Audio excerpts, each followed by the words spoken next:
রাধে রাধে, নমস্কার বন্ধুরা। নতুন ভিডিও নিয়ে চলে এসেছি তোমাদের সামনে। তো চলো শুরু করা যাক আজকের ভিডিও। ফার্স্টে না আলনা গোছাতে গিয়ে না কি হয়েছে, আলনার এই ডান সাইডে রাখা আছে যে শাড়িগুলো তোমরা দেখতে পাচ্ছ, এই শাড়িগুলো না সব পড়ে গেছে। তারপরে আবার আমি ভাঁজ করে আবার গুছিয়ে রেখে তারপর আবার তোমাদের সামনে ভিডিওটা নিয়ে আসছি। তো বন্ধুরা, সঞ্চিতাস ব্লগে তোমাদের অনেক অনেক স্বাগত, অনেক অনেক শুভেচ্ছা। তো বন্ধুরা, আমার ভিডিও তোমাদের কেমন লাগছে তা তোমরা আমাকে কমেন্টে অবশ্যই জানিও। আশা করছি তোমাদের ভালো লাগছে আর তোমরা সকলে ভালো আছো, সুস্থ আছো, আনন্দেও আছো। তো দেখো, আলনা তো গোছানো আছে, গোছানো হয়েও গেছে। তো আলনা ফাঁকা থাকলে না সব সময় গোছানো থাকে, আর যদি আলনা জাম হয়ে থাকে না তাহলে একটা নিতে গিয়ে আরেকটা পড়ে যায়, তখনই হয়ে যায় অগোছালো। আর এদিকে দেখো, শোকেসটা আমার মুছলাম, শোকেসের ভেতরটা আবার অগোছালো হয়ে গেছে। তো শোকেসের ভেতরটাও একদিন পরিষ্কার করে তারপর গুছিয়ে রাখবো।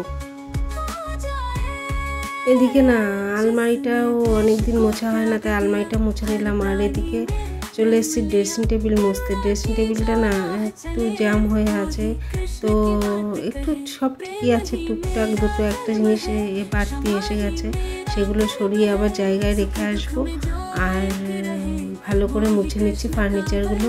তো সব কিছু গোছানো থাকলেও ড্রেসিং টেবিলটা না গোছানো থাকে না। চিরুনিগুলো জায়গায় রাখলেও তবুও যেন মনে হয় অগোছালো। আসলে যে বাড়তি দুটো একটা জিনিস চলে আসে, সেগুলো চোখের সামনে পড়লেই মনে হয় যেন অগোছালো হয়ে আছে। তো দেখো বন্ধুরা, চলে এসেছি সোফা গোছাতে। সোফা না বেশি একটা নোংরা হয় না, উপরে কভার থাকে তো তবুও সাইডগুলো আমি যতটা বেরিয়ে আছে ততটা মুছে নিচ্ছি। আসলে মাঝে মাঝে মনে হয় যেন সোফা মুছে নিত কেমন একটা লাগে, তো সেই জন্য আবার আজকে একটু মুছে নিলাম। তো চলো বন্ধুরা, ভগবান শ্রীকৃষ্ণের দু একটা কথায় আসি। ভগবান শ্রীকৃষ্ণ বলেছেন, প্রতিটি কর্মের আগে আমাদের কর্মের প্রতি সঠিক মনোভাব গড়ে তোলা আবশ্যক, তবে সেই কর্মকে আনন্দের সাথে সম্পূর্ণ করা সম্ভব। কোনো কাজই যে ছোট নয় এ কথা তো আমরা সবাই জানি, কিন্তু কাজকে যদি ভালোবাসতে না পারি তাহলে কাজটি সঠিকভাবে সম্পূর্ণ করা যাবে না। তাই ভগবান শ্রীকৃষ্ণ বলেছেন, কর্মের প্রতি সঠিক মনোভাব গড়ে তোলা আবশ্যক।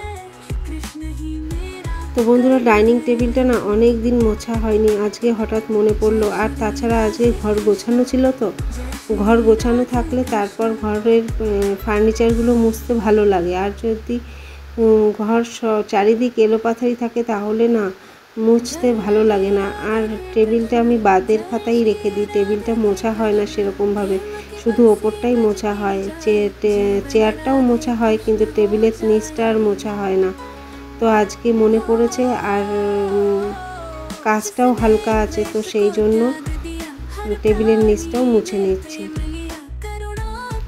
তো এদিকে দেখো, ভয়েস দিতে দিতে বাইরে না বৃষ্টি পড়ছে, বৃষ্টির আওয়াজেও একটু ডিস্টার্ব করছে, তোমাদেরও একটু অসুবিধা হতে পারে। যাই হোক, চলে এলাম রান্নাঘরে বাসনগুলো ধোয়া আছে যেগুলো, সেই বাসনগুলো একটু গুছিয়ে গাছিয়ে রেখে দিই। দেখো, প্রেসার কুকারটা বন্ধ করতে গিয়ে হাতে চিপা লাগলো, তো এগুলো গুছিয়ে গাছিয়ে রেখে দিচ্ছি। তারপর বেসিনে কতগুলো বাসন আছে সেগুলো ধুয়ে নেব। তো বন্ধুরা, তোমাদের যদি ভিডিওটি ভালো লেগে থাকে তাহলে অবশ্যই লাইক, কমেন্ট, শেয়ার ও সাবস্ক্রাইব করতে ভুলো না, তাহলে আমার ভিডিওটি পৌঁছে যাবে সবার আগে তোমার কাছে। আর তোমরা কমেন্ট অবশ্যই করো, তোমাদের কমেন্ট আমাকে অনেক অনেক বেশি মোটিভেট করে। আর তোমাদের কমেন্ট পড়তেও আমার খুব ভালো লাগে, কমেন্টের উত্তর দিতেও আমার খুব ভালো লাগে। যদি তোমাদের ভালো লাগে তাহলেও তোমরা আমাকে কমেন্ট করো, আর যদি ভালো না লাগে তাহলেও কমেন্ট করতে পারো। তো দেখো, চলে এলাম ঘরগুলো ঝাড় দিতে। তো ঘরটা তো ঝাড় দেওয়া হয়ে গেছে, তাড়াতাড়ি করে ডাইনিংটাও ঝাড় দিয়ে নিচ্ছি। তো আজকের ভিডিও আর বেশি লং করবো না, এখানেই শেষ করব। তো বন্ধুরা, আবার চলে আসবো কাল তোমাদের সামনে নতুন কোনো ভিডিও নিয়ে। তো আজকের জন্য এ পর্যন্তই। তো টাটা।